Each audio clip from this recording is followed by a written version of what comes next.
Olá, bom dia! Sejam todos muito bem-vindos a mais um Energy Tech Talks. Agradecemos ao nosso parceiro Canal Energia por ceder este espaço para falarmos de um assunto de interesse de todos, que é o hidrogênio energético.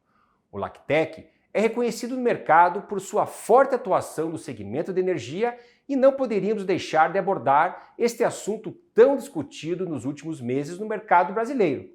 Nosso webinar hoje contará com convidados especiais. A doutora Agnes Costa, chefe da Assessoria Especial em Assuntos Regulatórios do Ministério de Minas e Energia, irá apresentar os aspectos regulatórios deste mercado.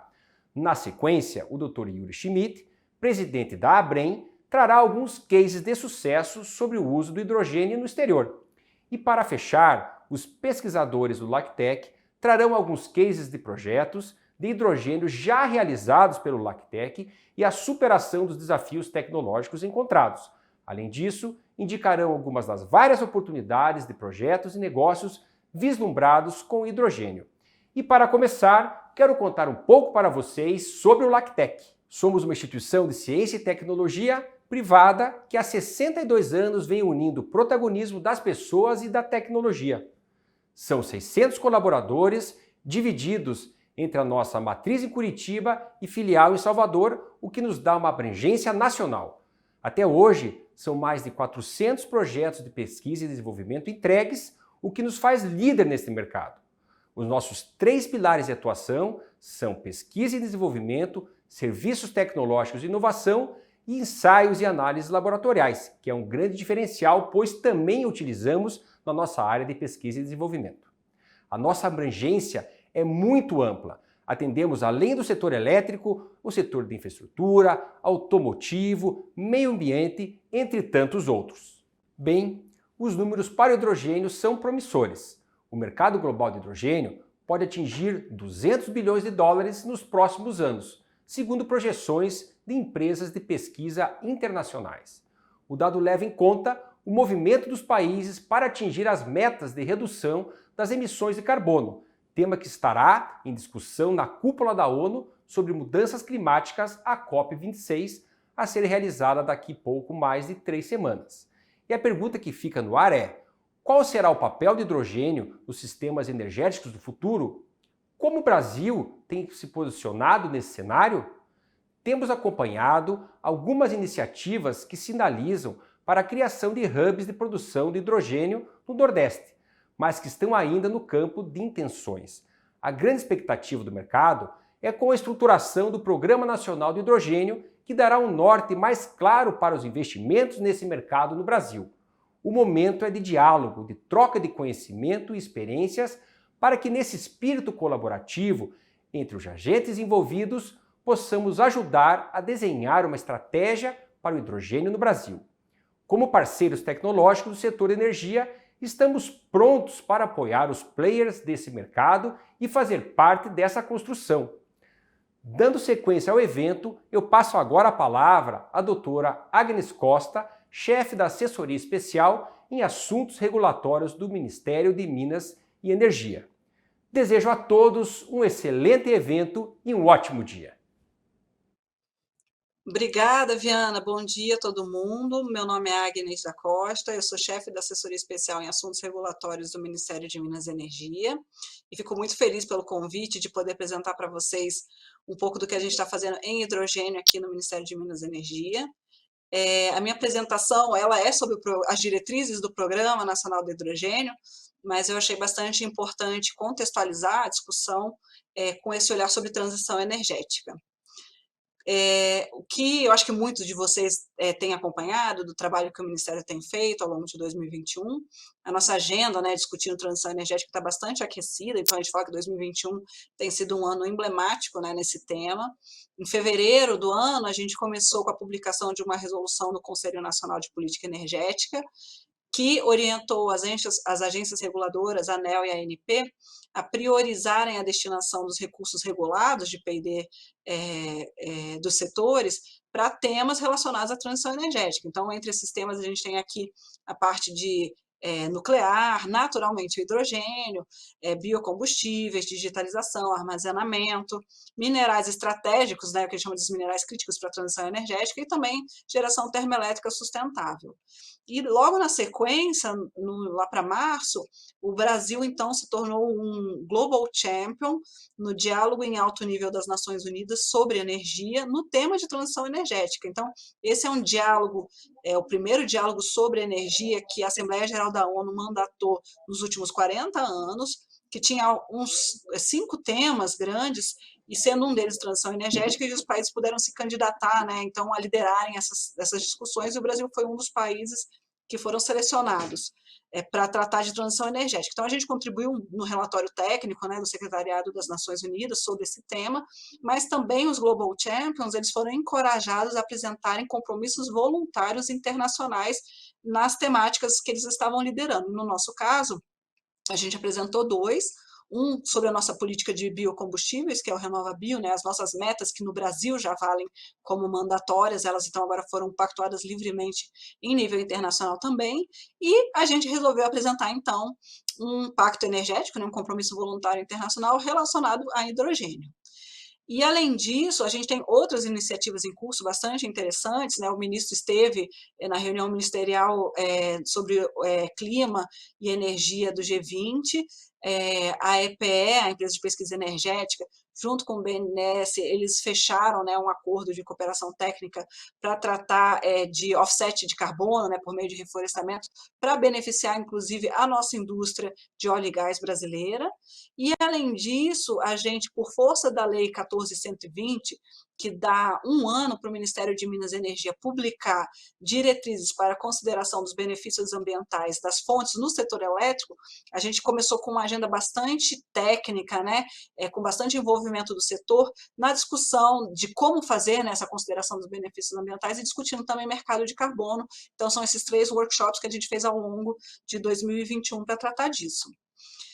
E quando a gente fala agora do hidrogênio especificamente, a gente acha bastante interessante, né, o relatório da Agência Internacional de Energia, que é o relatório que a gente chama dos Net Zero Emissions by 2050, ou seja, como que a Agência Internacional de Energia imagina que os países ou o mundo pode chegar às emissões líquidas de carbono em 2050, então fala de várias tendências tecnológicas, e justamente o hidrogênio aparece como uma tecnologia que deve despontar muito nos próximos anos para viabilizar essa transição energética global. O importante é a gente ter em mente que a gente não começa a falar do hidrogênio a partir de 2021, muito embora em 2021 tenha ficado mais evidente, né, o quanto que o futuro pode necessitar de contar mais com o hidrogênio enquanto vetor energético. Então, quando a gente olha o relatório da Agência Internacional de Energia, que a gente chama de Net Zero Emissions até 2050, olhando então para uma descarbonização da economia até 2050, a gente já vê que o hidrogênio tende a ser bastante promissor nesse cenário.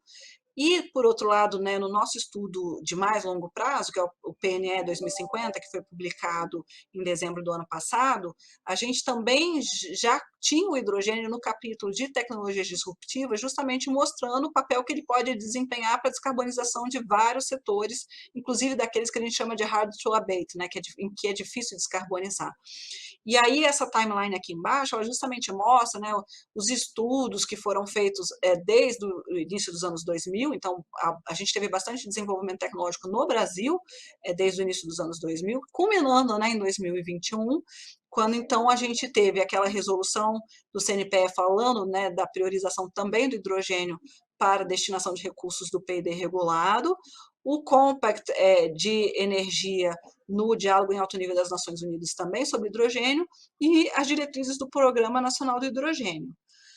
E como que a gente chegou, né, nesse estágio de discutir diretrizes para o Programa Nacional de Hidrogênio? Em abril, saiu uma resolução do CNPE que mandatou o Ministério de Minas e Energia, em cooperação com o Ministério de Ciência, Tecnologia e Inovação e com o Ministério de Desenvolvimento Regional, com o apoio técnico da EPE, de voltar ao CNPE em 60 dias, trazendo uma proposta de diretrizes para um programa sobre hidrogênio, que é o PNH2.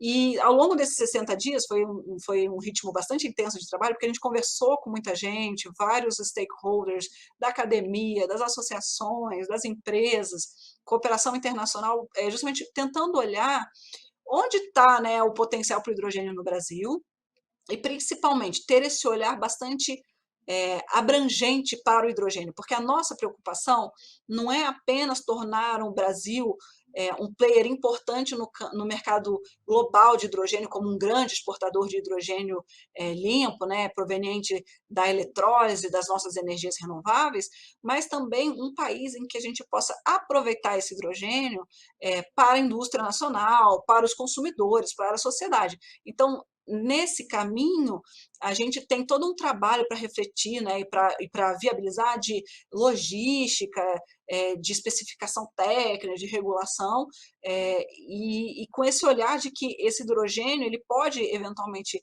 começar a ser produzido, consumido, também descentralizadamente, com base em outros energéticos, em outras tecnologias, ao longo de todo o território do Brasil, com todas as potenciais fontes, né, para a produção de hidrogênio. Então, essa discussão que a gente fez para o PNH2 foi não descartar rotas, justamente não promover trancamentos tecnológicos e deixar aberto para os investidores, para as pessoas que estão no Brasil, sinalizarem onde eles também enxergam que é promissor a gente começar essa caminhada da produção e do consumo do hidrogênio como energético. E aí, a estrutura desse relatório, então, que a gente fez, né, 60 dias, tem uma parte do histórico do hidrogênio no Brasil, que tem muito mais a ver com aquela questão que a gente trouxe do desenvolvimento tecnológico, tem o contexto internacional mostrando, e aqui a gente explica então as diferentes rotas, os países que têm preferência por uma rota ou por outra, a nossa visão de futuro, que ela é bastante nesse sentido abrangente, focada justamente em desenvolver todos os nossos potenciais, seja para exportação, seja para mercado doméstico, os objetivos da política, do programa, que vem da resolução do CNPE de abril, e aí a gente, então, criou mais de 50 diretrizes ao longo de 6 eixos, que elas estão, então, nesse capítulo 5, e depois tem mais 3 diretrizes sobre governança e as referências. Então, quando a gente olha a lógica, né, e a estrutura do Programa Nacional do Hidrogênio, ele foi todo, assim, as diretrizes foram todas propostas e desenhadas pensando nesse tripé que é interdependente. A gente está pensando em diretrizes que tem que possibilitar, né, o desenho de políticas públicas, a inovação tecnológica e o desenvolvimento do mercado, né? Então, por quê? Porque assim, políticas públicas naturalmente é isso que a sociedade, né, e os interessados nessa agenda têm procurado o Ministério, muito mais assim, com esse olhar, assim, o que a gente pode ajudar a dar como orientação, como diretriz, e mostrar que isso é uma prioridade para o país, então essa parte das políticas públicas. A parte de tecnologia é evidente, se a gente pega esse relatório que eu mencionei da Agência Internacional de Energia, olhando para esse Net Zero cenário em 2050, eles mostram que justamente boa parte dos esforços que os países vão ter que fazer até 2050 é no desenvolvimento de tecnologias que nem existem ainda. Então isso é muito evidente para a gente, e para o hidrogênio isso também é uma realidade. E, naturalmente, quando a gente fala de mercado, porque aqui a gente está falando, ó, quem vai fazer o esforço na prática é o setor privado. Então, a gente tem que desenhar mercados, né, que sejam friendly aos investidores, que sejam claros, que tenham regras claras. Então, esses são, digamos assim, os 3 pilares que são interdependentes. E aí, com base nisso, em torno desses 3 pilares, a gente então desenhou diretrizes para fortalecimento das bases tecnológicas, para capacitação de recursos humanos, para planejamento energético, com esse olhar para arcabouço legal regulatório, para crescimento de mercado e competitividade e cooperação internacional. Então, assim, vou passar brevemente, assim, aqui não são as diretrizes, mas são os grandes temas em torno dos quais a gente desenhou as diretrizes. Na parte de base científico-tecnológica, a gente sabe que tem, e não só nesse eixo, mas nos outros, a gente tem um trabalho muito grande de mapeamento da realidade, né? Então, a gente tem que mapear competências existentes, que são relevantes, e também aquelas necessárias para o desenvolvimento da economia do hidrogênio, e justamente olhar para as questões de lacuna, porque é aqui onde que a gente pode então, ajudar a priorizar, né, a destinação de recursos. E aí esse eixo, ele está focado, né, nas instituições acadêmicas, no centro de pesquisa, nas instituições de fomento e também na parte de laboratórios. Então, a gente tem que pensar na capacitação laboratorial também. Além disso, a gente entende como relevante não só, né, a pesquisa, desenvolvimento tecnológico e inovação, mas também a questão do empreendedorismo para esse desenvolvimento da cadeia produtiva. Então, todo esse olhar para a inovação aberta, né, é muito importante também. E também, naturalmente, né, olhar para a questão da tríplice hélice, né, então, assim, de a gente tentar facilitar, maximizar sinergias nessa interação entre governo, academia e indústria. E o que a gente acha muito interessante sempre reforçar é que não é só no consumo e produção do hidrogênio, mas também as tecnologias, as aplicações do hidrogênio, então, na parte de combustíveis, siderurgia, fertilizantes e outros processos, né? Então, quando a gente olha para desenvolvimento científico e tecnológico, essas são, assim, digamos assim, as prioridades que permeiam as diretrizes. Na parte de capacitação de recursos humanos, tem tanto a parte, né, de capacitação em nível acadêmico, quanto na capacitação profissional. E aí, na parte acadêmica, a gente está olhando também, né, para a questão dos cursos, disciplinas de nível de graduação e pós-graduação, e aqui eu acho que é muito importante a gente dizer que é um olhar que o Brasil tem que ter genericamente, que é na geração de conhecimentos, então, patentes, livros, publicações técnicos científicas e também nos grupos de pesquisa. Então, a gente poder acompanhar esse desenvolvimento, né, de conhecimento no Brasil. Além disso, uma coisa muito interessante, a gente tem conversado com vários estados, né, que têm mostrado que estão muito imbuídos, né, no espírito de criar hubs de hidrogênio, por exemplo, que a gente tem um trabalho a fazer também de capacitação no setor público. Só essa reflexão que a gente fez no governo federal, nos 60 dias, já trouxe, né, para a discussão alguns ministérios que não conheciam direito o que era, né? Então o pessoal está se inteirando e é muito importante a gente pensar na capacitação do setor público. E, claro, sempre pensar nessa troca de conhecimentos, experiências que se retroalimentam entre o setor privado e a academia. O planejamento energético é onde a gente acha que a gente vai começar também o programa por essa parte também. Por quê? De novo, a gente tem que conhecer a realidade, né? Então, a gente tem trabalho a fazer sobre estudos de demanda e oferta existente e potencial sobre hidrogênio com uso energético, porque no Brasil já tem o hidrogênio, né, para uso industrial, mas assim, o energético. A gente está falando aqui também em levantamento de dados, então bases de dados, de informação, pesquisa primária, então isso é muito importante justamente para todo mundo envolvido, todo mundo que estiver interessado contribuir para isso.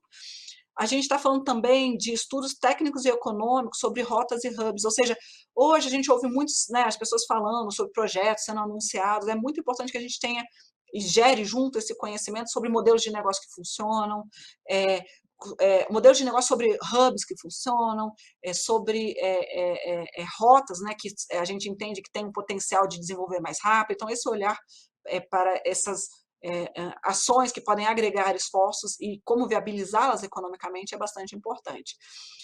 Naturalmente, aqui a gente tem um trabalho a fazer na incorporação do hidrogênio nos nossos estudos de planejamento do setor de energia, e aqui a gente já estava olhando originalmente, né, para o seu impacto sobre o setor de recursos hídricos, isso aqui é muito importante para o hidrogênio verde, aquele que vem a partir da eletrólise, mas também o impacto na expansão no setor elétrico também para o hidrogênio verde, porque a gente está falando de um hidrogênio que eventualmente tem que estar conectado, eventualmente não necessariamente, né, vai estar conectado ao Sistema Interligado Nacional, então a gente tem que poder enxergar como que o sistema elétrico tem que evoluir para atender essa potencial demanda também. E, por fim, outro tema que a gente viu bastante recorrentemente nessas discussões ao longo dos 60 dias, também ter um olhar, né, ou procurar conhecer melhor a questão de estruturas geológicas nacionais existentes para Carbon Capture Storage e também reservas de hidrogênio natural ou geológico. Então, isso a gente também tem que tentar mapear. Quando a gente entra, então, no mérito do arcabouço legal, regulatório normativo, aqui a gente está falando, de novo, né, mapear o que já existe de regras para hidrogênio, porque por mais que o hidrogênio para uso energético não seja tão frequente, né, a gente sabe que regras de segurança podem ser parecidas, regras de logística podem ser parecidas, então a gente tem que saber o que existe e se de fato é aplicável para todas as tecnologias, né, que a gente pretende desenvolver. Mas também levantar novas necessidades de regras, ou seja, e aí quando a gente fala regra, a gente está falando de especificação técnica, regulação, decretos, ou lei, eventualmente, se for necessário.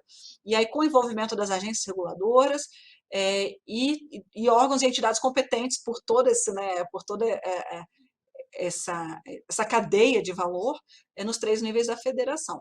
Aqui a gente também está falando sobre ter relação entre setores, que a gente chama de sector coupling, né? Então aqui ó, a gente fala o hidrogênio com gás, o hidrogênio com mobilidade, o hidrogênio com a indústria de biocombustíveis, né? Então, assim, a gente está falando de várias indústrias, hidrogênio, setor elétrico, né? Então, a gente tem que pensar nessas regras intrasetoriais, ou como harmonizar essas regras e promover a cooperação entre as agências governamentais que são responsáveis por isso. Além disso, uma coisa que é muito importante, é a gente ter uma atenção para que código, normas, padrões, certificações, elas, de preferência, elas ocorram, ou sejam definidas em consonância com regras internacionais, porque a gente está falando da cadeia de valor do hidrogênio no Brasil, mas existe a cadeia de valor global do hidrogênio e possivelmente existirá uma economia global de hidrogênio, então é muito importante a gente ter atenção a isso. E aqui a gente quis ser claro, né, embora estivesse implícito, que a gente tem que pensar nas normas adicionais relativas à segurança, muito porque tem talvez essa desconfiança ou esse desconhecimento da sociedade sobre o hidrogênio, e aqui, que permeia tudo isso e a gente não colocou, a gente colocou no programa, nas diretrizes do programa, mas não como uma diretriz específica, mas assim, a gente tem muita atenção sobre a comunicação, né? Então, assim, dá muita transparência sobre tudo isso que a gente está fazendo e comunicando, então essa questão da segurança é muito importante. E também a gente está falando aqui que a regulação, naturalmente, como eu disse antes, ela tem que evitar barreiras e trancamentos tecnológicos, né? Então ela tem que ser bastante aberta às condições de mercado. No eixo abertura e crescimento de mercado e competitividade, aqui a gente está falando, então, como eu já mencionei, né, na cadeia do valor do hidrogênio no Brasil, tentando, claro, aproveitar potenciais regionais, mas olhando também para a inserção, né, do Brasil na cadeia internacional de valor, e sempre considerando, né, onde está a nossa competitividade, quais são as diferentes rotas, e fazer comparação com vários países. Um tema, esse item 2 aqui, que entra nessas diretrizes de mercado, é a parte de aspectos tributários. A gente vê que os agentes e investidores estão preocupados com isso, então onde que a gente pode otimizar a questão tributária, inclusive com esse olhar em nível internacional, essa discussão sobre taxação de fronteira, e além disso, pensar se a gente consegue aproveitar os incentivos tributários existentes em regimes, por exemplo, o REIT, as debêntures de infraestrutura, como a gente pode capturar isso também, né, para benefício da indústria, né, e do mercado do hidrogênio, além de, naturalmente, condições de financiamento. Outra questão que é bastante importante é a gente ter olhar para essas demandas que a gente consiga disseminar de forma mais rápida. Então, por onde que a gente pode começar, né, a usar o hidrogênio de forma, né, na sua forma mais energética, a produzir. Então, o que for mais rápido, um olhar também para poder agregar demanda com vistas a reduzir assimetria de informação e custos de transação, e viabilizar projetos maiores. E, claro, olhar também para a questão das infraestruturas existentes, transporte, estocagem, e aquilo que a gente tem que, ou que a gente precisa desenvolver adicionalmente, e, claro, olhar para todas essas tecnologias possíveis e rotas possíveis, e o impacto da precificação de carbono sobre elas. O sexto eixo é o último, então, que é de cooperação internacional. Então, nosso intuito, naturalmente, é nos mantermos abertos ao diálogo e à cooperação internacional, buscar sempre, né, estabelecer parcerias industriais e produtivas nessa cadeia do hidrogênio, e isso foi bastante discutido, né, com a indústria, com os agentes, tanto com esse foco na atração de investimento, quanto na inserção do Brasil nessa cadeia global de valor. Além disso, o que já veio naquele outro pilar, né, de mercado e de regras, mas olhar para como está se dando a conformação do mercado global do hidrogênio, olhando para essas taxonomias, critérios ESG, certificações, padrões, e olhar também como os países estão inserindo o hidrogênio em seus planejamentos energéticos, em suas políticas setoriais, e como que os atores internacionais têm interagido em torno dessa discussão, e possibilitar intercâmbio entre instituições brasileiras e estrangeiras. E, por fim, claro, e assim, isso permeia também o eixo anterior, a questão de fontes e instrumentos de financiamento. A gente tem sido procurado por diversas instituições de fomento, querendo conhecer a nossa agenda, então eu acho que aqui tende a ser bastante promissor para o Brasil também. E aí, acabando, né, então, assim, as diretrizes sobre esses 6 eixos, a gente tem, digamos assim, umas diretrizes, eu acho que são 3 diretrizes adicionais sobre a governança do Programa Nacional do Hidrogênio. O Programa Nacional de Hidrogênio possivelmente não vai ser uma lei, ele vai ser uma agenda de trabalho plurianual, com metas, prazos, responsáveis, que a gente possa implementar e acompanhar com bastante transparência, justamente para nivelar expectativas, e todo mundo saber como que o Brasil está evoluindo e como que cada um pode contribuir nesse esforço. Então, né, a governança do EPNH2 ela será baseada num comitê técnico que vai ter, então, o objetivo de gerenciar esse programa, e ele vai ter que ser representativo o suficiente das partes interessadas. Então, a gente olha aqui para essa última coluna, que é uma das diretrizes, tentar que o programa esteja harmonizado com outras políticas públicas e programas existentes. Então, aqui a gente tem novo mercado do gás, modernização do setor elétrico, Plano Nacional de Fertilizantes, Plano Nacional de Saneamento Básico. Então, com só essa lista de programas, né, e políticas já nos mostra a quantidade de interesses que precisam estar representados ou enxergados ou considerados no desenho do próprio programa, né? Então, por isso que a gente fala que esse colegiado ele vai ter que ser bastante representativo. E aí a EDEC tem reuniões periódicas e que, naturalmente, preste contas de forma sistemática, e isso está alinhado com o nosso compromisso do Pacto Energético firmado lá junto às Nações Unidas, porque um dos pilares do Pacto Energético é a gente criar uma plataforma, que a gente chamou de Hidrogênio Mais Brasil, para divulgar tudo que está sendo feito sobre hidrogênio. Então, naturalmente, a questão do PNH2 também vai ser importante constar aqui. E aí, esse comitê, então, ele vai ter que aprovar e publicar periodicamente esse plano de trabalho, de preferência naturalmente submetido à consulta pública, designando as ações, os responsáveis e os prazos. Então, acho que essa era a principal mensagem que eu queria passar para vocês. Acho que a gente está num momento muito bom para discutir hidrogênio, e eu vejo com muitos bons olhos, né, todo esse interesse da comunidade de inovação nessa questão, e para mim é muito evidentemente natural que isso ocorra, e estamos aqui abertos para trocar, para nos nivelarmos sempre que vocês acharem necessário. Então, com isso, eu queria passar a palavra agora para o Yuri, da Abrem, para as suas palavras e considerações. Obrigada. Olá, bom dia. Muito obrigado, Agnes, pelo convite, pelo Instituto Lactec, Luiz Fernando Viana, por estar aqui presente. É uma satisfação enorme poder apresentar esse assunto sobre o saneamento energético no Brasil, o hidrogênio energético, né, produção de hidrogênio a partir de resíduos sólidos. É possível essa nova modalidade e que há muitas pesquisas do desenvolvimento para que nós possamos gerar hidrogênio a partir de resíduos que muitas vezes nós achamos que são inúteis, né, são inservíveis. A ABREM, Associação Brasileira de Recuperação Energética de Resíduos, ela integra o Global Waste to Energy Research and Technology Council. O GWC é uma instituição de tecnologia e pesquisa proeminente que atua em 17 países, com sede em Nova York, e tem como presidente o Dr.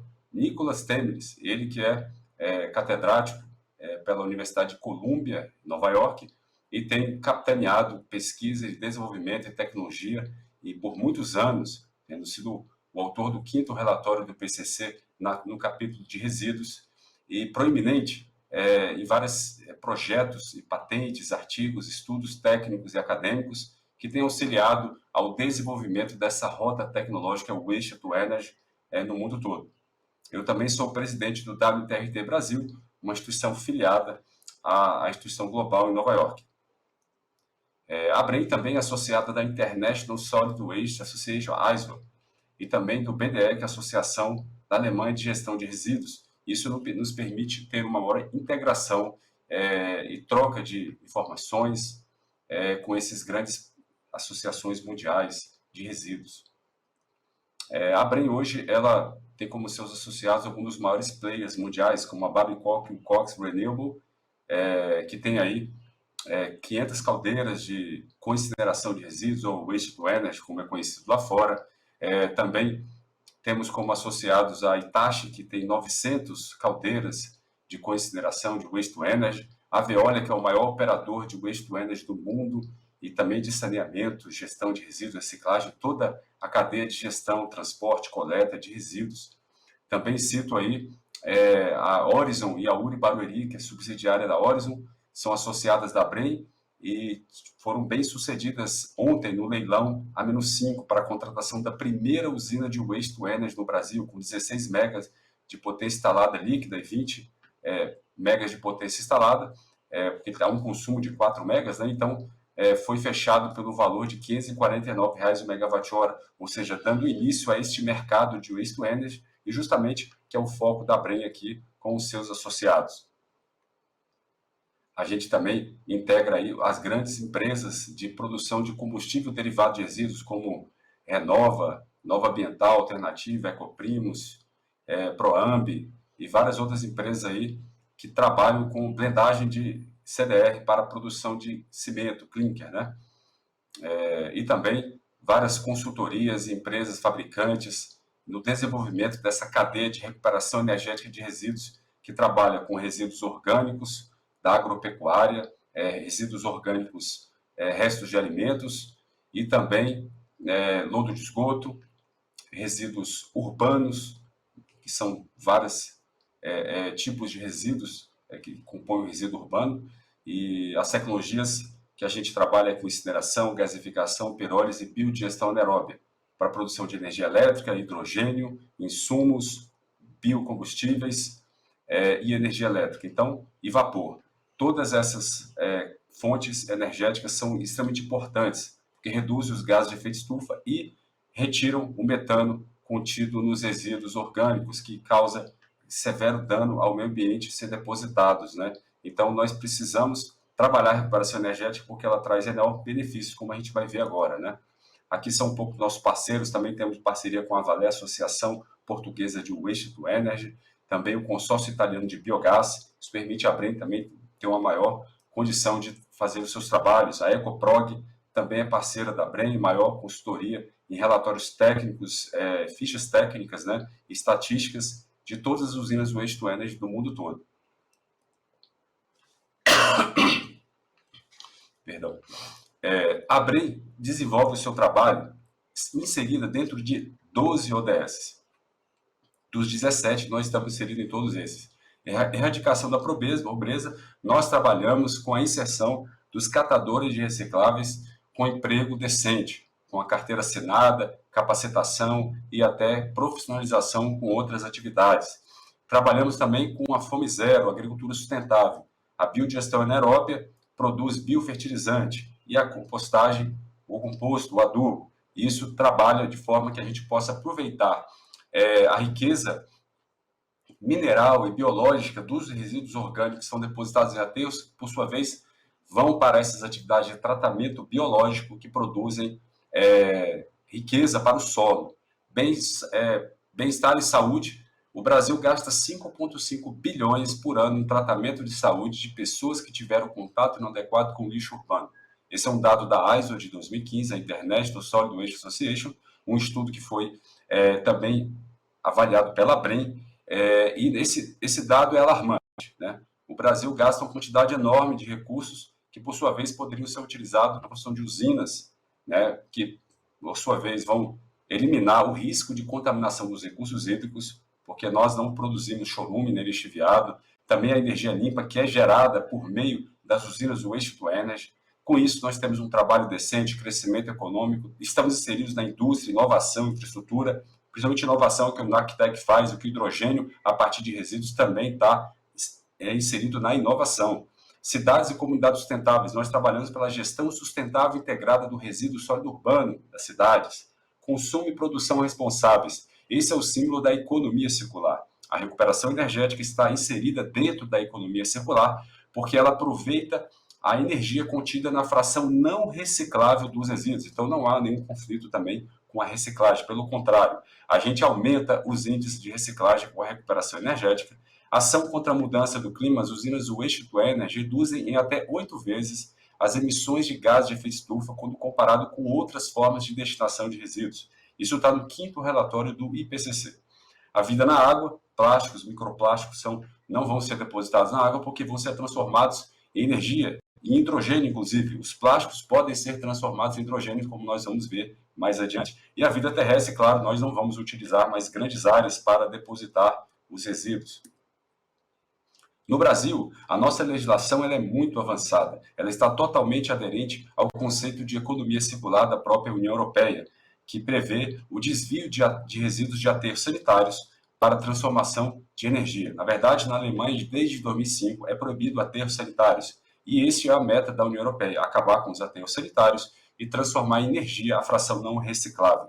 Então, aumentar a reciclagem e a fração não reciclável transformar em energia, porque ainda tem um grande poder energético. E a nossa legislação ela diz que somente os rejeitos podem ser depositados em aterros sanitários, como está aí no inciso 15. Rejeitos são os resíduos sólidos que, depois de esgotada todas as possibilidades de tratamento e recuperação por processos tecnológicos disponíveis e economicamente viáveis. Essas tecnologias existem já há muitos anos e outras estão sendo desenvolvidas e são economicamente viáveis, como nós vamos ver. Então, somente os rejeitos podem ir para os aterros. O Brasil destina 96% de resíduos para aterros sem nenhuma forma de tratamento e recicla apenas 2% dos resíduos. É um dado muito. Nós temos ainda 4% dos resíduos indo para lixões e aterros controlados. Nessas áreas, precisamos de aterros sanitários. Em outras áreas, precisamos desviar os resíduos dos aterros para gerar energia limpa e renovável. Aqui nós defendemos a hierarquia de resíduos. Ela também está contida nas diretivas da União Europeia, de vários países desenvolvidos e também no 5º relatório do IPCC. Na verdade, essa figura aqui foi extraída do 5º relatório do IPCC, do painel climático da ONU de 2011. Aqui nós temos a prioridade da gestão de resíduos, na destinação é a redução do lixo. Temos que trabalhar nisso. Depois a reciclagem, depois a biodigestão anaeróbia e a compostagem aeróbia. A compostagem é a técnica milenar, onde você inertiza até 45 dias por meio de revolvimento da terra, né? E a mistura da fração orgânica. Então você produz aqui somente composto, não produz energia. A biodigestão anaeróbia produz biogás. E quase mais da metade do biogás é biometano. O biometano é um biocombustível, está inserido dentro do RenovaBio, tem vários incentivos de CBIOS para a sua utilização. E temos também, claro, são materiais separados na fonte, ou seja, precisamos da coleta seletiva para que essa atividade de reciclagem e biodigestão e compostagem funcionem adequadamente e tenha melhor viabilidade. Porque se eu contaminar os resíduos orgânicos com inorgânicos, eu não tenho como produzir um bom biofertilizante nem um composto para a agricultura. Então é importante que eu tenha a separação na fonte. Depois o tratamento térmico, waste to energy, coprocessamento. Esse aqui é a coroa do processo, porque a maior parte dos resíduos vai para essa destinação. Precisamos entender, então, que ele vai realmente evitar o aterramento dos resíduos. O waste to energy e o coprocessamento. O waste to energy é a coincineração, é a recuperação energética em si, que faz, através da queima, a destruição e geração de energia elétrica ou vapor, né, que pode ser para aquecimento ou resfriamento, né, heating ou cooling. E o coprocessamento, ele é uma atividade que já existe e está bem avançada no Brasil. Nós temos aí 36 fábricas operando com coprocessamento, licenciadas, e substituindo 16%. Então, para produzir o clinker, você faz através do coprocessamento. Por último, o aterro sanitário com captura e uso do metano. O Brasil tem uma grande potencial dessa atividade, que, na verdade, no futuro tem que ser reduzida. Mas hoje é uma atividade importante, principalmente onde eu tenho aterros controlados, lixões e aterros sanitários em operação, porque eu posso capturar o biogás desses aterros e gerar energia elétrica ou extrair o biometano e utilizar como biocombustível. Então, nós temos um grande potencial de gás de aterro no Brasil. Depois, aterros sanitários que só queimam metano, isso aqui não é bom, que não capturam isso aí. A verdade, a grande realidade do Brasil está nos aterros que não capturam o biogás e em lixões e aterros controlados, que são atividades que deveriam ser proibidas, né? Depois nós temos aqui a situação drástica do Brasil, né? Seropédica é um aterro que atende 9,5 milhões de habitantes, ou 9.500 toneladas dia. Aqui, São Paulo, Caieiras, 12 milhões de habitantes. Esses dois aterros são em área de preservação ambiental e o Supremo proibiu a ampliação ou construção de novos aterros em áreas de proteção ambiental. Então, nós precisamos que essas áreas aqui sejam destinadas à recuperação energética, porque estão em áreas que não deveriam mais estar recebendo resíduos, porque vão causar dano ao meio ambiente e depois vão ter que ser descontaminadas, com um elevado custo para a sociedade. Então, isso precisa ser considerado. Nós temos um grande potencial de recuperação energética, principalmente nessas regiões metropolitanas. Aqui nós temos o Plano Nacional de Resíduos Sólidos, ele prevê o fim, né, dos lixões e aterros controlados até 2024 e o desvio de 20% de orgânicos de aterros. Isso daria a quantidade de lixo que tem na França sendo gerado por dia, uma quantidade enorme, e é quase metade do lixo do Brasil. Então, nós precisamos de tecnologias para dar uma nova destinação a esses resíduos nos próximos anos. Aqui nós temos agora sobre especificamente hidrogênio. A geração de hidrogênio por tecnologia, né, dos Estados Unidos, União Europeia e Japão.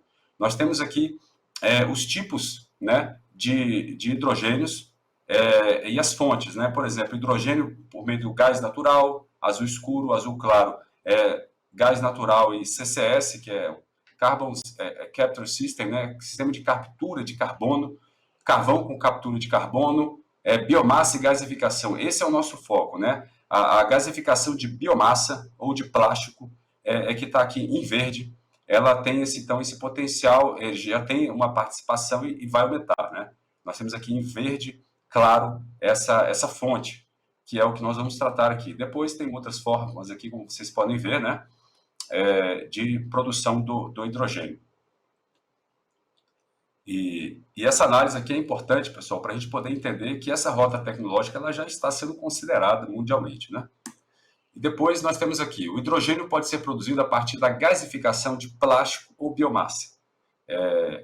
O Syngás, que resulta do processo de gasificação, ele é composto por hidrogênio e CO. É claro que a gasificação pode ser feita também de outros tipos de resíduos, mas ela funciona muito bem com resíduos homogêneos. Não há comprovação ainda de eficácia com RSU, apesar dos japoneses terem algumas plantas, mas elas não têm uma viabilidade econômica quando comparado com outras rotas tecnológicas, como a incineração, que hoje é 98% do tratamento de resíduos sólidos urbanos. Mas se nós tivermos a possibilidade de separarmos o plástico, só o plástico, ou tivermos, que pode ser até da indústria, ou então utilizarmos resíduos mais homogeneizados, sintéticos, ou então a biomassa. A biomassa também, resíduos orgânicos, eles podem também ser utilizados para gerar hidrogênio.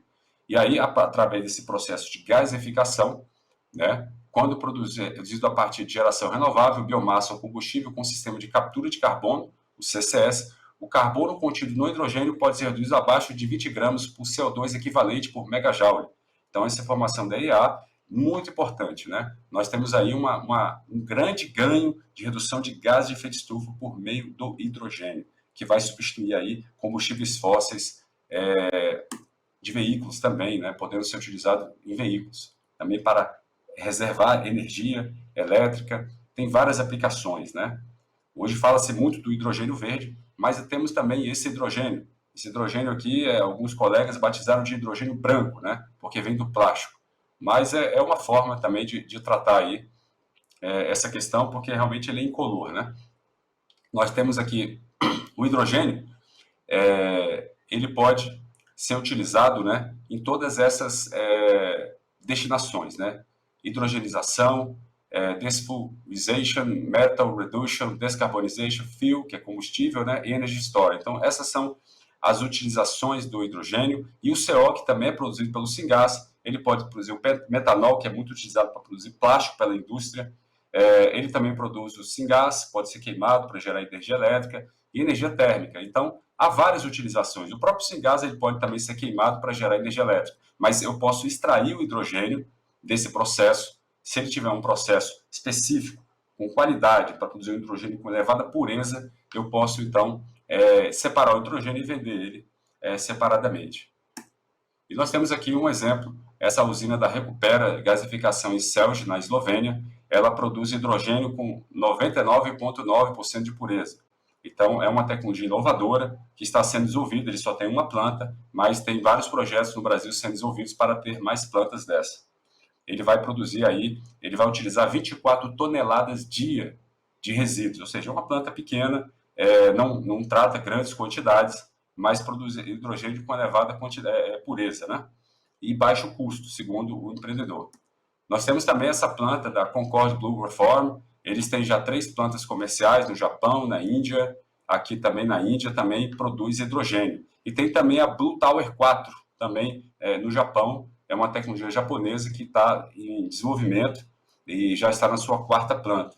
Então, assim, isso foi divulgado em várias revistas de ciência internacionais sobre a produção de hidrogênio. É uma tecnologia que está sendo desenvolvida e que nos próximos anos terá, assim, sua participação na matriz energética.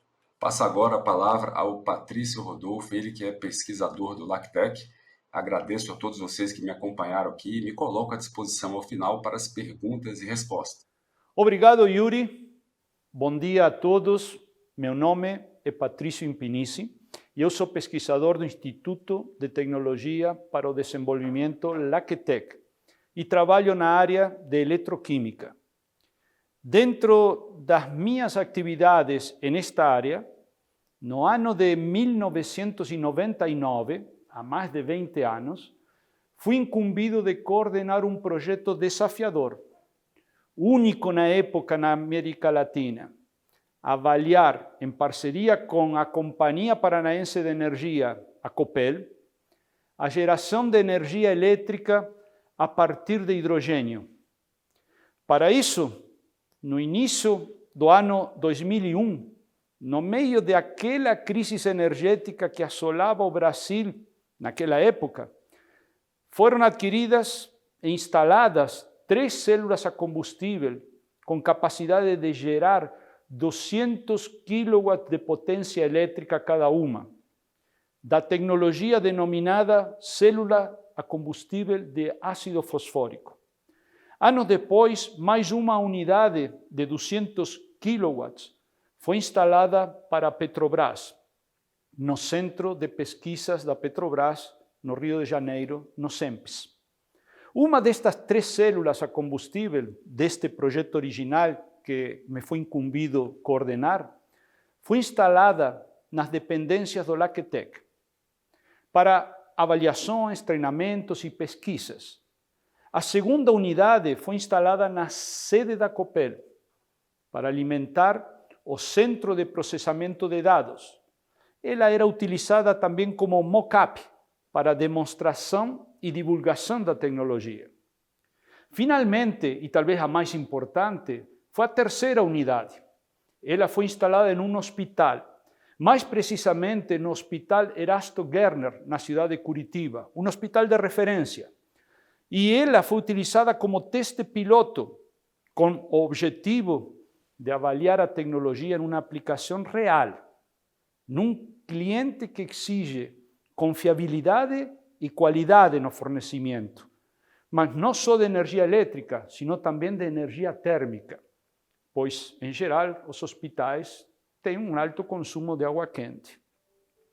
Para executar este projeto, o LACTEC teve que treinar equipes multidisciplinares, com experiência em diversas áreas, não só para operar os equipamentos, sino também para avaliar seu impacto ambiental, as eficiências elétrica, térmica e da própria reforma do gás natural, para avaliar os custos de operação e manutenção, entre outros.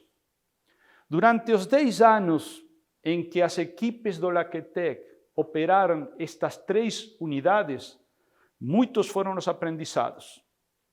Por exemplo, por ser uma tecnologia adquirida fora do país, foi necessário nacionalizar componentes. Foi necessário desenvolver parceiros locais para substituir peças importadas. Foi também necessário encontrar soluções inovadoras. Era uma tecnologia nova, todo era desafiador. Para quê?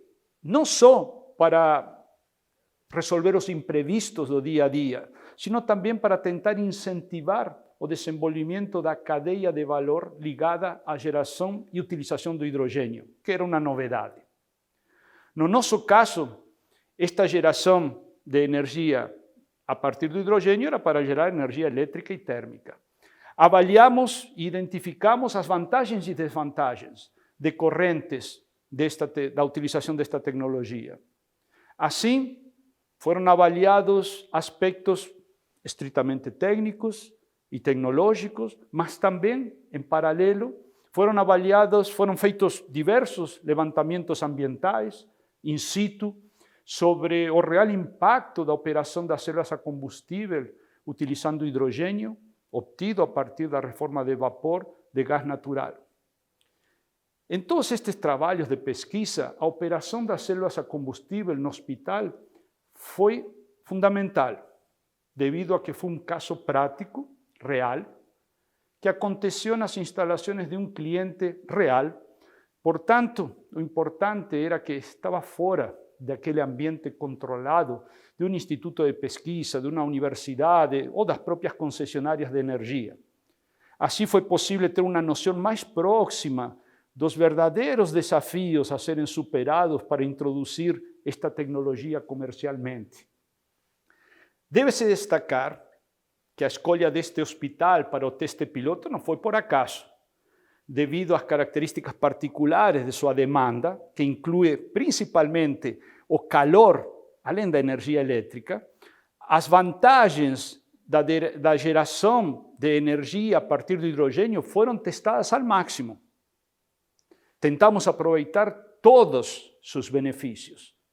Com capacidade de fornecer 200 kW de energia elétrica, a célula combustível de ácido fosfórico pode fornecer também mais 250 kW de energia térmica, na forma de água quente a 60 ou 120 graus centígrados. Tudo isso a partir da reação do oxigênio do ar com o hidrogênio obtido pela reforma do gás natural. Vejam que este é um sonho dos ambientalistas, fazer um ciclo fechado da energia em torno da água. A partir da água, obter hidrogênio e oxigênio, para que na recombinação nós recebemos calor, energia elétrica e voltamos a obter água como subproduto.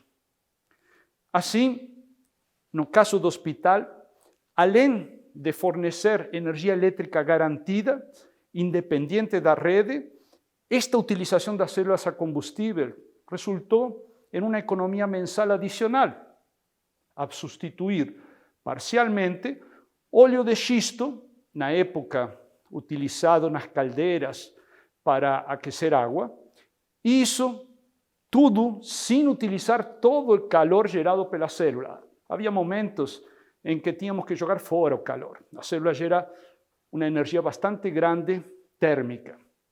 Pelo que, en estas condições do hospital, a eficiência global que conseguimos medir, nos melhores casos, chegou a ficar entre 68% e 70%, que é a relação entre a energia contida em aquele gás natural consumido pela célula e a energia aproveitada na forma de eletricidade mais calor na saída da célula.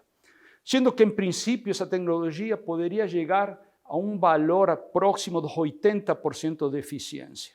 Mas este projeto teve outros resultados importantes, além dos decorrentes da aplicação mencionada. Ao longo dos 10 anos de sua execução, este projeto teve desdobramentos através de parcerias com universidades para desenvolvimento de novos processos, materiais, através de parcerias com o setor privado no desenvolvimento de novos projetos aplicados, por exemplo, para avaliar a possibilidade de obtenção de hidrogênio a partir da reforma de etanol ou de biomassa, por mencionar alguns, na procura de catalisadores mais eficientes e baratos. E foram desenvolvidas também parcerias até com aquelas startups da época, empresas incubadas em centros de pesquisa e universidades, entre outras.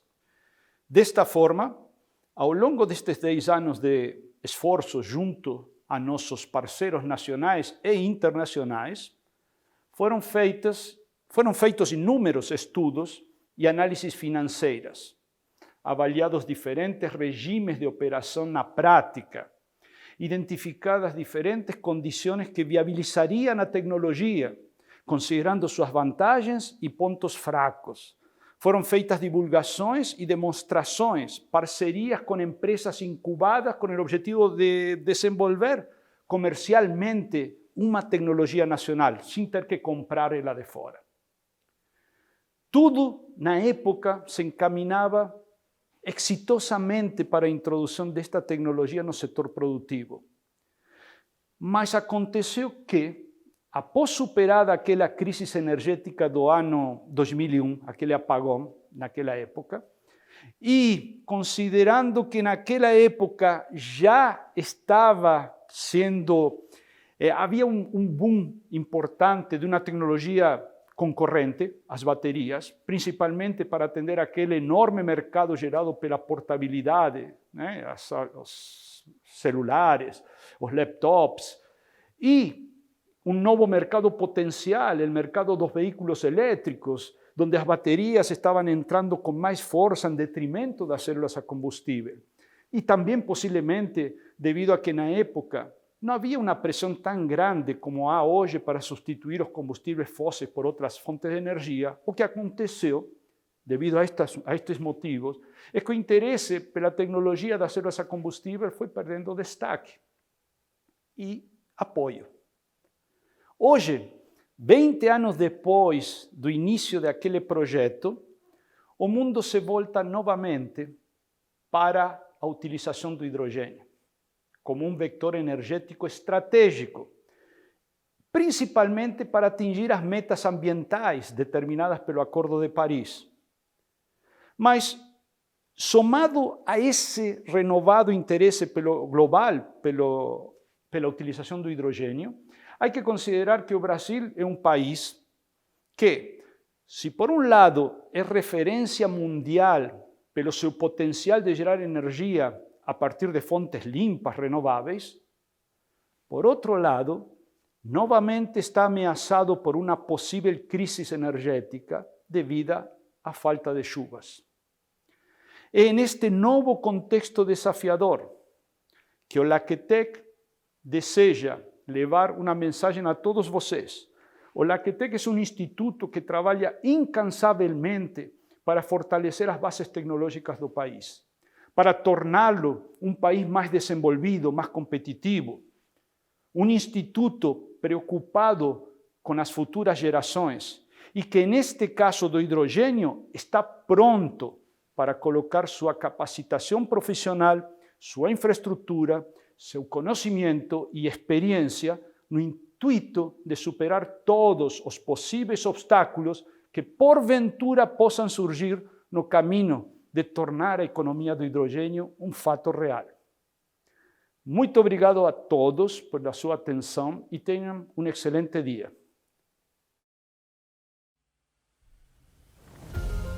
Nós sabemos que é a energia que move o mundo. Garante o acesso ao desenvolvimento, à saúde, ao conforto e à segurança. Há mais de 60 anos, criamos soluções inovadoras para transformar a vida das pessoas. O LACTEC é hoje um dos maiores centros de pesquisa, ciências e tecnologia do Brasil. Combinamos ideias simples para chegar a soluções complexas. E assim chegamos a lugares que só a precisão e o talento podem alcançar. Nossa atuação foi pioneira no programa de P&D do setor elétrico e nos tornamos referência. Trabalhamos para a vanguarda desse segmento com um profundo respeito à sustentabilidade e um estudo intenso de toda a cadeia das novas tecnologias.